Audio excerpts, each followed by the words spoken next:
मित्रों, आज एक अत्यंत गंभीर और संवेदनशील विषय के ऊपर हम आपका ध्यान आकृष्ट करना चाहते हैं। I want to put forth a very sensitive and serious issue in front of you. अभी आपने देखा होगा कि मीडिया में प्राप्त समाचारों के अनुसार और जिसमें दिल्ली पुलिस ने अभी एक प्रेस कॉन्फ्रेंस भी की है और एक बहुत ही गंभीर, संवेदनशील, खतरनाक और रहस्यपूर्ण तथ्य प्रकाश में आए हैं। आप सबको ध्यान होगा, चंद महीनों पहले की बात है और चुनाव के दौरान भी और चुनाव के बाद भी दिल्ली के तमाम स्कूलों में बम धमाके की कई कॉल्स आई थी, ईमेल्स आए थे। जांच के बाद आप सोचिए कि इससे कितना भय और तनाव का वातावरण अभिभावकों और पूरे दिल्ली की जनता के मध्य उत्पन्न हुआ। यद्यपि बाद में उसमें कुछ भी नहीं पाया गया। फिर जब इस विषय की गहनता से जांच की गई और यह ट्रैक करने का प्रयास किया गया कि ये ईमेल्स कहां से आ रहे हैं, तो बहुत ही आश्चर्यजनक तथ्य प्रकाश में आया कि मूलतः यह ईमेल एक ऐसे व्यक्ति के द्वारा आ रहे थे जो अल्पवयस्क है। These all emails were originating from a person who is juvenile. और आप समझिए, उसने कई 100 स्कूलों को इस प्रकार की फर्जी कॉल्स किए। इसके बाद जब जांच में उनके लैपटॉप और अन्य फोरेंसिक चीजों की जांच की गई और इस बात की पुष्टि हुई, तो और भी गहरा तथ्य प्रकाश में आया कि उसके परिवार के लोग और उसके अभिभावक ऐसे कुछ एनजीओ से जुड़े हैं जो कि इस प्रकार की गतिविधियों में पूर्व में संलिप्त रहे हैं, जिन्होंने अफजल गुरु की फांसी का विरोध किया है और ऐसी तमाम गतिविधियां जो कानून व्यवस्था की दृष्टि से राष्ट्र की सुरक्षा के लिए घातक मानी जाती हैं, उन गतिविधियों के समर्थन की बात आई है। अब इससे गहराई इसलिए बढ़ रही है कि क्या कोई अल्पवयस्क बालक अपने मन से कर रहा है, इसका मतलब उसे शिक्षा कैसी दी जा रही है।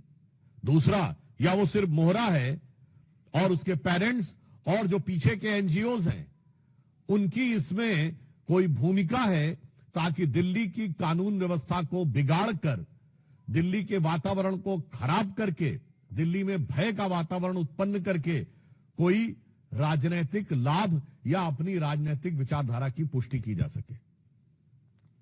अब जो समाचार उपलब्ध हैं, जो जानकारियां उपलब्ध हैं, उससे बहुत गहरा संदेह हो रहा है, क्योंकि हम सभी जानते हैं कि दिल्ली में आम आदमी पार्टी का बहुत गहरा संबंध न सिर्फ तमाम ऐसे अवांछित एनजीओ से रहा है और तमाम ऐसी गतिविधियों से रहा है जो अफजल गुरु की हैंगिंग और देश विरोधी तमाम गतिविधियों में लिप्त रहे हैं।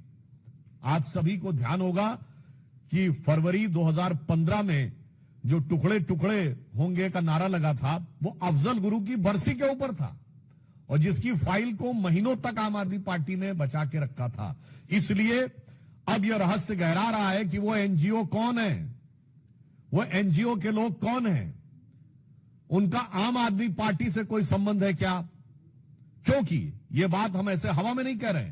आम आदमी पार्टी की मुख्यमंत्री आतिशी मरलेना जी के दोनों पेरेंट्स ने अफजल गुरु की क्लीमेंसी के पिटीशन का समर्थन किया था, तो यह बात सीधे संबंध जुड़ता हुआ दिखाई पड़ रहा है। यानी वहां के सर्वोच्च नेतृत्व के साथ, और उस जमाने में याद करिए वो सब लोग, प्रशांत भूषण, शांति भूषण, अन्य बहुत सारे लोग थे, आप बड़ी लंबी लिस्ट है, वो सब उस समय आम आदमी पार्टी के सदस्य थे।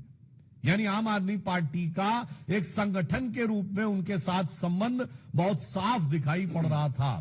तो अब ऐसी जानकारी लगती है और यह ऐसा ही गहरा संदेह आता है, जो पुष्ट होता हुआ नजर आता है कि क्या इस चीज में आम आदमी पार्टी का या उनसे जुड़े एनजीओ का कोई संबंध है।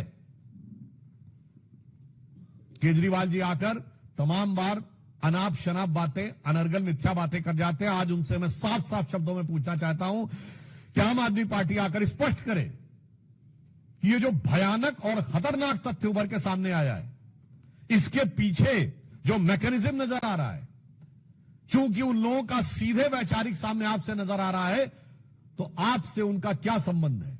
आपको सीधे आकर स्पष्ट करना चाहिए 2 टूक शब्दों में। और उसके साथ साथ यह भी सवाल है कि अगर अल्पवयस्क बच्चे ये कर रहे हैं तो ये जो भी सो कॉल्ड एनजीओज हैं जो मेरे विचार से देश के लिए खतरनाक काम कर रहे हैं और इनका जो आम आदमी पार्टी के साथ पुराना स्थापित संबंध रहा है, वो देश के नौनिहालों के मन में किस प्रकार का जहर भर रहे हैं और उस जहर के कितने घातक प्रभाव आने वाले समय में पड़ सकते हैं। इसलिए हमें इन सारी चीजों का सीधा, स्पष्ट और सपाट जवाब आम आदमी पार्टी से चाहिए कि इस प्रकार की जो घटना हुई उसमें जो लोग संलिप्त हैं उनसे आपका क्या संबंध है और उस प्रकार के लोगों के साथ आपके पूर्व में स्थापित संबंध रहे हैं, आपकी मुख्यमंत्री के परिवार तक से वो लोग संबंधित रहे हैं जिन्होंने इस प्रकार की गतिविधियों का समर्थन किया था।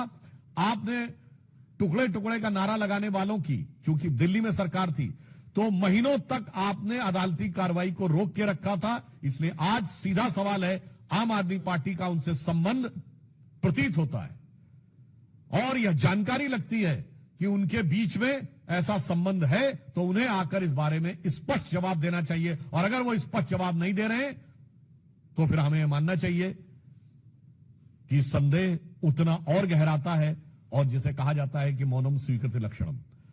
आगे मैं अनुरोध करूंगा कि हमारे दिल्ली के प्रदेश अध्यक्ष आदरणीय सचदेवा जी आपको संबोधित करें। धन्यवाद सुधांशु जी। मित्रों, ये संयोग नहीं है। दिल्ली में जब जब विधानसभा चुनाव होने लगते हैं उससे पहले दंगे का माहौल बनाना और दिल्ली को डराने और दहलाने की कोशिश करना। उत्तर पूर्वी का दंगा हम भूले नहीं हैं, शाहीन बाग हम भूले नहीं हैं और अब जब जमीन खिसक रही है, आज जो जांच दिल्ली पुलिस की वक्तव्य से पता चलता है,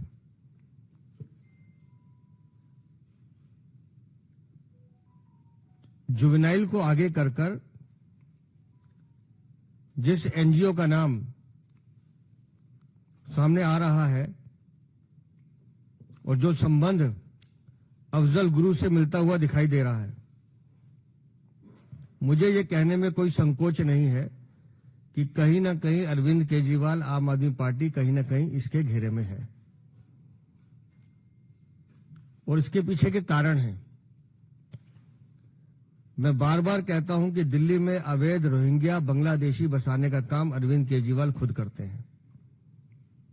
अभी जो बांग्लादेशी एजेंट पकड़े गए, उनके पास जो कागज पकड़े गए, इनके 2 विधायक महेंद्र गोयल और जय भगवान उपकार, उन दोनों के हस्ताक्षर हैं, वो सर्टिफाई कर रहे हैं, नकली आधार कार्ड बनवाए जा रहे हैं। हर वो व्यक्ति जो देश का दुश्मन है, देश को तोड़ने की साजिश रखता है, वो कहीं ना कहीं अरविंद केजरीवाल और आम आदमी पार्टी का भागीदार मिलता है। विदेशी फंडिंग से ये पैसा लेते हैं वो एजेंसी जो देश के दुश्मन हैं, जो देश का भला बुरा चाहते हैं, गुंडों को पालने का काम ये करते हैं। एक विधायक नहीं है, लंबी चौड़ी 20-21 लोगों की फहरिस्त है। मकोका में बंद है इनका विधायक, उसकी पत्नी को टिकट देते हैं। मजबूरी देखिए अरविंद केजरीवाल की, घुटनों पे बैठा है, घुटनों पे बैठा है उसके। क्यों? क्योंकि वो नरेश बाल्यान इसका नाम ना ले ले। मकोका में बंद है और मकोका में बंद होना मतलब आप समझो वो आदमी जो बिल्कुल देश का दुश्मन हो। रंगदारी, वसूली, हत्या, क्या है जी? आपराधिक मुकदमे जिनके इतने विधायकों पे है, किसी पे नहीं है। पर आईना दिखाओ तो इसको मिर्चें लगती हैं। जिस दिशा में जांच जा रही है, निस्संदेह वो एनजीओ, आतिशी मार लेना, अरविंद केजरीवाल, आम आदमी पार्टी कहीं ना कहीं एक सूत्र में बनते हुए नजर आएंगे।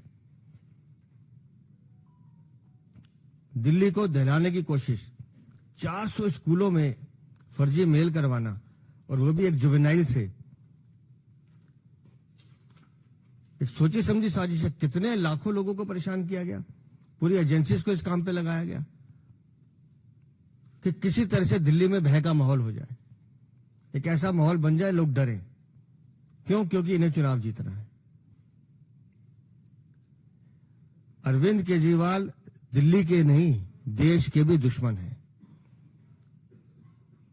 और जब बांग्लादेशी एजेंट पकड़े जा रहे हैं, वो बता रहे हैं कि इनके विधायक हमसे ये काम कराते हैं, एक शब्द इनके मुंह से नहीं निकल रहा है उस विधायकों के लिए, ना बाल्यान के लिए निकलता है। तो मुझे तो लगता है कि एक बहुत बड़ा खुलासा जल्द कुछ दिनों में होगा, जिसमें इन भ्रष्टाचारियों का, इन आततियों का, और ये जो दिल्ली को पूरी तरह से बर्बाद करने की कोशिश कर रहे हैं, ऐसी आपदा पार्टी जो दिल्ली में सचमुच आपदा बनकर टूट पड़ी है, वो जब जांच सामने आएगी तो वो सत्य भी सामने आएंगे और इस आपदा से मुक्ति दिल्ली को मिले, ये बहुत जरूरी है, क्योंकि इन्होंने दिल्ली को बर्बाद करने का काम किया।